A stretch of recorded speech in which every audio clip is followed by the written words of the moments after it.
د ملکن ډیویژن آئینی او قانوني حیثیت څه دی؟ په ملکن ډیویژن کې د کسټم نفاذ ولې نشته؟ ملکن ډیویژن څنګه د پاکستان حصہ جوړه شوه؟ او د ملکن عوام ولې دا مطالبه کوي چې په ملکن ډیویژن کې د کسټم ایکټ نه نافذ کیږي یا نور ټیکسز چې دي دا د په ملکن ډیویژن کې نه نافذ کیږي؟ اصل کې ملکن ډیویژن کم چې پر ریاست سوات، ریاست دیر او ریاست چترال باندې مشتمل او په 1947 کې د پاکستان په الحاق کې شامل او باقاعده په 1969 کې ملکن ډیویژن د پاکستان حصہ وګرځیدا. ملکن ډیویژن اصل کې د آرټیکل 247 په وجه باندې په پاکستان کې یو جداګانه آئینی او قانوني حیثیت لرو، خو د بدقسمتۍ نه د آرټیکل 247 په ختمېدو باندې د ملکن ډیویژن هغه حیثیت آئینی ختم کړی شو کوم چې هغه سپیشلی ملکن ډیویژن ته یا پاټا د ملکن ډیویژن او یا کو فاټا دا اپ والا فیډرلی ایڈمنسټریټډ ټرایبل ایریاز یا پروونشنلی ایڈمنسټریټډ ټرایبل ایریاز کوم چې خاص کر زموږ ملکن ډیویژن نو دا ختم شو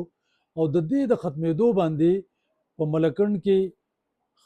نور قوانینو خاص کر د ټیکسس په حواله سره نفاذ دا بیا په دې کې سره رکاوټ پاتې نشو.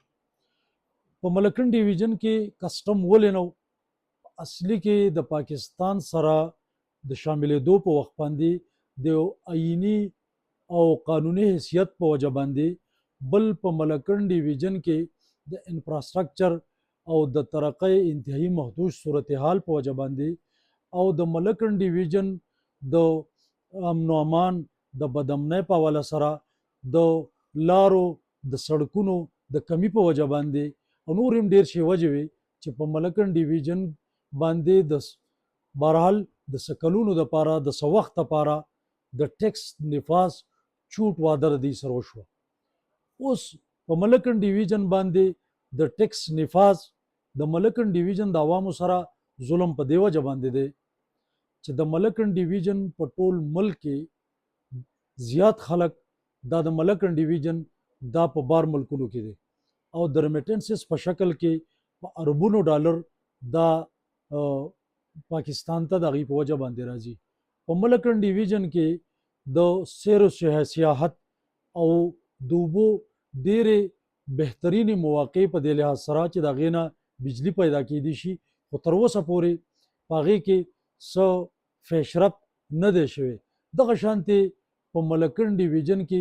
نور هم ډېرې اهمې خبرې چې تر اوسه پورې پای کې کېدل پکارو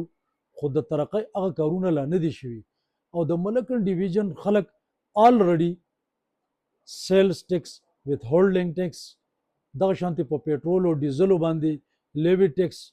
ځمکې چې مونږ آلو خرڅو نو په هغې باندې ټیکسز د ګاډو ټوکن ټیکسز او په دې حواله سره چې کم صورتحال د ملک د نورو برخو دی نو دغه شانتې دا د ملکن ډیویژن هم دی. اوس کو چرې په ملکن ډیویژن کې د ټیکس نفاذ عملی شي او کسټم ایکټ 1969 دا په ملکن ډیویژن باندې لاګو شو نو د ملکن ډیویژن د ترقۍ یو لوی ذریعہ د نان کسټم پیډ گاډي دي چې دا د خلکو د روزګار ذریعہ ده د عام غریب ولس چې داغه نور څه د روزګار ذریعہ نشته نو خاص کر په لګو پیسو باندې هغه د روزګار ځان له یو ذریعہ کتلې ده. دغه شانتي په ملکن ډیویژن کې چې کوم د امپورټ ایکسپورټ په حواله سره ځکه چې ډېر ملکن ډیویژن بیکورډ ایریاز دي زیات تر علاقه نو کو فرض کا د کسټم ایکټ نفاذ دلته عملی کړی شو نو بیا د امپورټ ایکسپورټ په حواله سره ملکن ډیویژن ته نقصان درسېدی شي او دغه شانتي ملکن ډیویژن دی دا نه وایي چې مونږ ټیکسز نه ورکو خو د ملک د نورو برخو په شان کوم چې د ترقۍ جالونه په نورو علاقو کې دي کومې وعدې چې د ملکن ډیویژن سره شوي دي نو پکار دا ده چې هغه وعدې سرته کړی شي ان شاء الله تعالی د ملکن ډیویژن عوام دا بم بیا ټیکس ورکوي. د ملکن ډیویژن عوام آلریډي مختلف ټیکسز ګورنمنت ته پې کوي خو دا څه مراعات چې ملکن ډیویژن په خصوصي حیثیت باندې وایي چې دلته ټیکس نه لګي، نو خاص کر دلته د امن و امان انتهایی مخدوش صورتحال دی، دلته انفراسټرکچر زموږ خراب دی، دلته روډ بجلی دا نه ہونے کې برابر ده، او دغه شانتې لوی شهرا دي، موټر ویز دي. نو په ملکن ډیویژن کې تر اوسه پورې ملکن ډیویژن ته د انټر کېدو دپاره خو موټر وی شته، خو بیا په ملکن ډیویژن کې دننه د موټر وی چې کومه پکار ده هغه نشته دی. دغه شانتې د چتراله پورې، دلته د کالامه پورې، د شنګلې او د ګلګت د باډره پورې که فرض کا د روډ یو جال او موټر ویز دی ته ورسي، دغه شانتې د بجلی چې کوم صورتحال دی ان شاء الله تعالی د ملکن ډیویژن عوام بم ټیکس ورکوي، او د ملکن ډیویژن خاص کر دلته د امن و امان صورتحال دا انتهایی خراب دی، او تاسو ګورئ وخت په وخت واقعیات داسې کیږي چې د هغې په وجه باندې